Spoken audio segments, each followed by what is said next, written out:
ஸ்மார்ட்டான cleaning டிரானுடன் ஆரம்பம். i5 housing and properties. தேடுறதை விடுங்க, தேர்வு செய்யலாம் வாங்க. கால் 9962557557. கிரியாஸின் அதிரடி ஆடி சேல் 70% வரை தள்ளுபடி. கிரியாஸ், இது நம்ம ஃபேமிலி. கன்னியாகுமரிக்கு 500 கோடி ரூபாய் ஒதுக்கணும் மத்திய அரசுக்கு கோரிக்கை வச்ச விஜயவசந்த் எம்பி. முக்கடலும் சங்கமிக்கும் ஒரு இடமான உலக புகழ் பெற்ற கன்னியாகுமரியுடைய சுற்றுலா வசதிகளை மேம்படுத்தணும் அப்படின்றதுக்காக விஜயவசந்த் எம்பி ஒரு செயல் செஞ்சிருக்காரு. ஆமா, மத்திய அரசு 500 கோடி ரூபாய் ஒதுக்கணும் அப்படின்னு கோரிக்கை வச்சிருக்காரு. முக்கியமா சுற்றுலா வசதிகளை மேம்படுத்த பாராளுமன்ற 377ஆம் விதியின் கீழே இதை முன் வச்சிருக்கிறதாவும் அவரும் சொல்லியிருக்காரு. இந்த இதுவே ரெக்கக்னைஸ் பண்ணியிருக்காங்கன்னா அது வந்து நேரில் பெரிய விஷயம் தான் சொல்லுவேன். இப்போ தந்தையோட மறைவுக்கு பிறகு அந்த டைம் பேசினாங்க. ஸோ அந்த குடும்பத்துக்கு தான் நாங்கள் வந்து சில விஷயங்கள் பண்ண வேண்டியது இருக்குங்கிற மாதிரி காங்கிரஸ் சில தலைவர்கள் பேசினாங்க. ஸோ எளிமையாக நடந்துருச்சு அவங்களுக்கு இந்த சீட் வந்தது இல்லை அப்படின்னு நம்ம சொல்ல முடியாது. ஏன்னா வந்து அதாவது அப்பாவோடைய தொண்டு காங்கிரஸ் கட்சிக்கு பார்த்தீங்கன்னா வந்து ஈடு கொடுக்க முடியாத ஒரு தொண்டு. கட்சிக்கு மட்டும் இல்லை, மக்களுக்கும் சரி, சமுதாயத்துக்கும் சரி, அதே மாதிரி வந்து வியாபாரிகளுக்கும் சரி. ஸோ அவங்களோட ஜேர்னி வந்து ஒரு பெரிய ஜேர்னி. அவங்களுடைய கனவு ஃபுல்ஃபில் ஆனது 2019 ஒரு எம்பி ஆகி அவங்களுடைய அந்த டேர்மை முடிக்க முடியாமல் அவங்க வந்து கொரோனாவால் பாதிக்கப்பட்டு இறந்துட்டாங்க.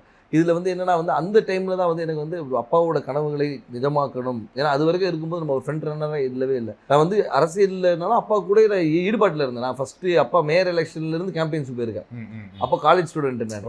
ஸோ அந்த மாதிரி நம்ம பிஹைண்ட் இதில் அப்பா இப்படி பண்ணலாம்ப்பா அப்படி பண்ணலாம்ப்பான்னு கன்னியாகுமரி வரும்போது நாங்கள் ரொம்ப இன்வால்வாக இருந்தோம். ஃபார் எக்ஸாம்பிள் பார்த்தீங்கன்னா வந்து நோவல் டாட்டா அவர்களை பார்த்து வந்து டிசிஎஸை கொண்டு வரணும்னு கேட்டோம். அதே மாதிரி ஒரு ஜப்பான் நிறுவனத்தோட வந்து கடல் சீத்தத்தை எப்படி பண்ணலாம்னு பேசினோம். அப்பா வந்து முயற்சி எடுத்து ஏர்போர்ட்டே வர ஃபீஸிபிலிட்டி இல்லைன்னு சொல்லும்போது ஒரு எக்ஸ்பர்ட்ஸை கூப்பிட்டு வந்து அவங்கள டெல்லி கூப்பிட்டு போய் வாங்கி எஸ் இஸ் ஃபீஸிபிள்னு சொல்லி ஃபஸ்ட் ஃபேஸ் பண்ணி செகண்ட் ஃபேஸும் ஓகே. ஸோ இந்த மாதிரி ஒரு விஷனோட போயிட்டு இருக்கும்போது திடீர்னு மறைந்தவொடனே ஐயோ அது பண்ண வேண்டிய கடமை நம்மளுடைய கடமைன்னு நான் சொல்லுவேன். ஒரு தந்தையை விட்டு போன பணிகளை மகனாக செய்ய வேண்டியது. அது குடும்ப ரீதியாகவும் சரி, வசந்தன் கோவாக இருந்தாலும் சரி, சமூக பணியாக இருந்தாலும் சரி, வந்து இது எனக்கு செய்ய வேண்டிய கடமைன்றது எடுத்து உங்களுக்கு அந்த கடமையை அதை நம்ம பண்ணணுங்கிற ஒரு ஆசையும் கடமையும் இருக்குது. பட் கட்சிக்குள்ளே அதை முழுமையாக ஒத்துக்கிட்டாங்களா? கட்சிக்குள்ளே வந்து முழுமையாக ஒத்துக்கிட்டாங்கன்னா நான் வந்து மறைந்த பின்பு நான் உள்ளே வரல. அதுக்கு முன்னாடி பார்த்து ஏஐசிசி மெம்பராக இருந்திருக்கேன், ஆர்ப்பாட்டங்களில் கலந்துருக்கிறேன், நிகழ்ச்சிகளில் கலந்துருக்கேன். ஏன்னா அப்பா ஃப்ரெண்ட் ஹேண்ட் இருந்தாலும் நம்ம தெரியல.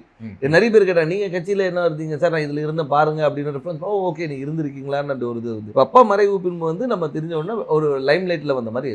நடுவில் கார்த்தி சிதம்பரம் அவர்கள் கன்னியாகுமரி தொகுதிக்கு வந்து பிரியங்கா காந்திக்கு விருப்ப மனு கொடுத்தாரு இல்லையா? அப்போ எப்படி இருந்துச்சு அது? அப்போ எனக்கு என்ன தோணுச்சுன்னா, ஓகே கட்சிக்குள்ள முன்னாடியே அதுக்கு முன்னாடியே பேசிட்டு இருந்தாங்க விஜய் வசந்துக்கு தான் தொகுதி கொடுக்க போறாங்க அப்படின்னு பேசிட்டு இருக்கும்போது இந்த ஒரு நிகழ்வு நடந்தது.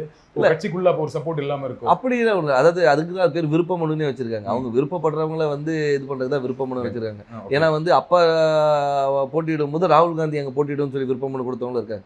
ஸோ அதனால அந்த விருப்பத்தை வந்து ஒரு அகில இந்திய தலைவர் நம்ம தொகுதியில் கன்னியாகுமரி வந்து காங்கிரஸோட கோட்டையாக இருந்த ஒரு இது, காமராஜர், குமரி அனந்தன் இவங்கெல்லாம் வெற்றி பெற்ற ஒரு இது, டென்னிஸ் எல்லாருமே வெற்றி பெற்று ஒரு காங்கிரஸோட இதாக இருந்தனால அந்த ஒரு பலம் இருக்கிறதுனால வந்து பண்ணால் நல்லா இருக்கும்ன்ற ஒரு இது. இப்போ சீட் கொடுத்தாச்சு, எந்த அளவுக்கு நம்பிக்கையா இருக்கீங்க?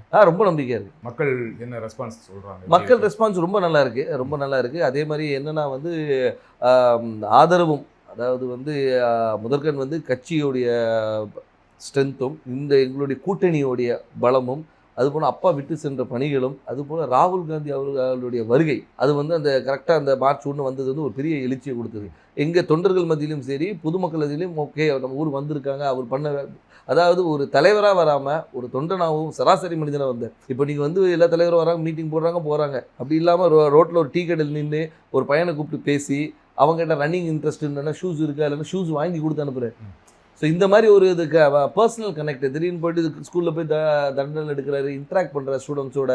அதே மாதிரி பார்த்தா இது முந்தின இதில் பார்த்தா நெசவாளிகளும் சரி, விவசாயிகள் இன்ட்ராக்ஷன், மீனவர், அந்த மாதிரி எல்லாரோட கனெக்ட் பண்ணும்போது வந்து நம்மளோட ஒருத்தர் அவர் அப்படின்ற ஒரு அஃபினிட்டி வருது. அது போக மட்டும் இல்லாமல் இப்போ ஆளுகின்ற பிஜேபி அரசு மீது உள்ள எதிர்ப்பும் அதிருப்தியும் கூட ஒரு பெரிய பலமாக இருக்கும். கன்னியாகுமரியில் பிஜேபிக்கு கொஞ்சம் ஸ்ட்ராங் இல்லையா?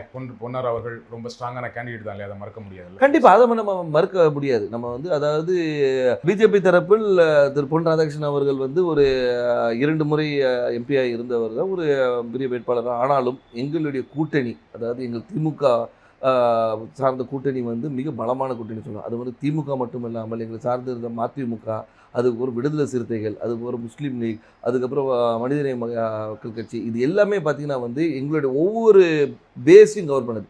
அதாவது ஒரு முஸ்லீம்ஸ் கவர் பண்ணுறது, திமுகவோட ஸ்ட்ராங் ஹோல்டு, மதிமுகவோட ஸ்ட்ராங் ஹோல்டு, அந்த மாதிரி வந்து எல்லா பாக்கெட்டும் கவர் பண்ணி எங்களோட ஸ்ட்ரென்த்தை வந்து நான் இன்னும் மொபிலைஸ் பண்ணி வச்சுருக்கோம். ஸோ இப்போ பார்த்தீங்கன்னா வந்து இது வந்து எங்களுடைய ஷோர் ஷாட் விக்ட்ரின்னு சொல்லணும்.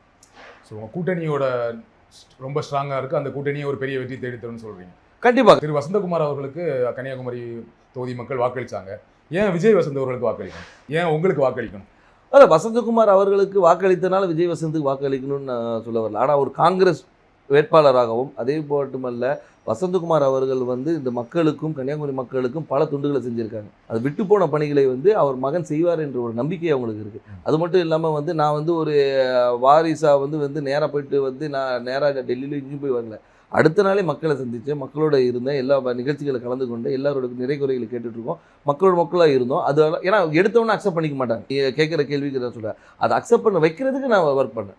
ஸோ அதனால் வந்து அப்பாவுடைய இடத்தை வந்து மகன் வந்து நிரப்பார் என்ற நம்பிக்கையை அவங்களுக்கு கொடுத்தேன். அந்த நம்பிக்கையை வந்து எல்லார் மேலேயும் பெருசாகவே இருக்குது. அதனால் வெற்றி வாய்ப்பு ரொம்ப நல்லா இருக்குது. குமரி மாவட்டத்தில் வரீங்க, ரொம்ப படித்த மாவட்டம், ஆனால் அங்கே நிறைய பிரச்சனைகளும் இருக்குது. அதை கரெக்டாக ஐடென்டிஃபை பண்ணியிருக்கீங்களா? என்னென்ன திட்டங்கள் வச்சுருக்கீங்க? கண்டிப்பாக. அதாவது வந்து நீங்கள் கன்னியாகுமரியை பொறுத்த வரைக்கும் பார்த்தீங்கன்னா வந்து இந்த மிக்ஸ் ஆஃப் ஆல்னு சொல்லலாம். அதாவது கடல் இருக்குது, மலை இருக்குது, எல்லாமே இருக்குது. அதனால் வந்து மக்களுடைய தேவைகளும் அவங்களுடைய இதுவும் நிறைய வேறுபாடுகள் இருக்குது. ஒரு பாக்கெட்டையும் நாங்கள் அனலைஸ் பண்ணி வச்சுருக்கோம். அதாவது இந்த மக்களுக்கு இது தேவை, இவங்களுக்கு இது தேவையில்லைன்ற அளவுக்கு அனலைஸ் பண்ணி வச்சுருக்கோம். மக்களுக்கு விரோதமான எந்த ஒரு சட்டத்தையும் கொண்டு வரக்கூடாது என்ற ஒரு முடிவும், மக்களுக்கு எப்போவுமே நன்மை கொடுக்கணுன்ற ஒரு சட்டத்தை கொண்டு வரணும். அவங்கள மக்களுடைய வாழ்வாதாரத்தை உயர்த்துகிற அளவுக்கு என்ன செய்யணுமோ அந்த திட்டங்களை கொண்டு வந்து. எனக்கு தெரிஞ்ச வரைக்கும் குமரி மாவட்டத்தில் வாழ்வாதாரம் ஓரளவுக்கு நல்ல வாழ்வாதாரம் இருக்கும். எல்லாமே படித்தவங்களாக இருப்பாங்க, வேலையில் இருப்பாங்க.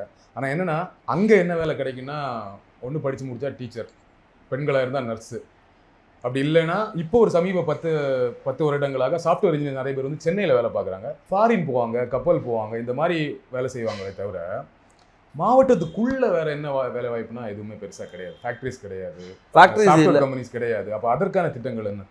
அதற்கான திட்டங்கள் நிறைய கொண்டு வர திட்டங்கள் நிறைய இருக்குது. ஏன்னு சொல்லிங்கன்னா வந்து நீங்கள் சொல்கிற ரிக்குவயர்மெண்ட்ஸ் மட்டும் பார்த்தீங்கன்னா வக்கீல்களும் மாதிரி நிறைய இருக்குது, டாக்டர்ஸ் நிறைய இருக்கிறாங்க. நீங்கள் சொன்ன அது நர்ஸ் டாக்டர்ஸ். அது மட்டும் இல்லாமல் வந்து லிட்ரஸி ரேட் அதிகம் இருக்கிறதுனால வந்து இவங்க பல இடங்களில் ஸ்ப்ரெட் பண்ணியிருக்கிறாங்க. ஸோ அது மாதிரி தொழிற்சாலைகளை கொண்டு வரது வந்து ஒரு சில பாக்கெட்டில் கொண்டு வரலாம். நீங்கள் பார்த்தீங்கன்னா தொழிற்சாலைகள் வந்து ஒரு இடத்துல கூட, அதே மாதிரி கடற்புற கதை வந்து டெவலப் பண்ணுறது என்னென்ன கொண்டு வரணும். ஸோ தொழிற்சாலையை கொண்டு வருது. அதனால வந்து ஒவ்வொரு ஊர் இப்போ பார்த்தீங்கன்னா ரப்பர் ஃபேக்ட்ரி இருக்காங்க, ரப்பர் ஃபேக்ட்ரியை வந்து நம்ம டெவலப் பண்ணலாம்.